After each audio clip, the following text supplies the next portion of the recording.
This is Nick with logosbynick.com, and in this tutorial I'll be demonstrating how you can take a vector Illustrator file and convert it to a layered PSD file or a Photoshop file. And the example I'll be using is this logo design right here. So the first thing we want to do is just open up our Layers menu if you don't have it open already. So I'm going to click on Window and I'm going to look for Layers.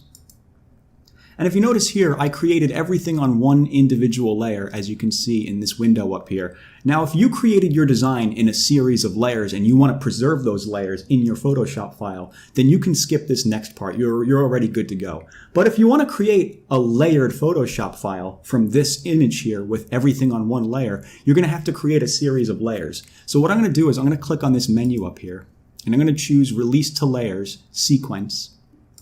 And it's going to take each of those individual objects and place it on its own individual layer. And if you want, you can double click the layer to change the name. I'm just going to leave the names as they are for this tutorial. But now that we have that set, we can go ahead and export this. So I'll go to File, Export, and I'll choose Export As. And from this drop-down, you just want to choose Photoshop.psd. And I'm going to export this as logo.psd. I'll go ahead and click Export. And you have some settings up here you can change if you'd like. You could change your color mode, your resolution, so on and so forth. I'm just going to leave everything as it is for this tutorial. Click OK. And now what you can do is you can open up Photoshop. So here we have Photoshop.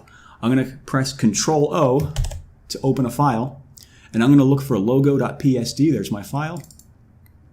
And if you notice here, you can expand this and you'll see each of these individual objects are on their own layer as indicated by these toggle icons here. And as you can see, this is now a layered Photoshop file or a layered PSD of that logo. So that is how you can go about creating layered Photoshop files from an Illustrator vector. If you have any questions, let me know. And as always, thanks for watching.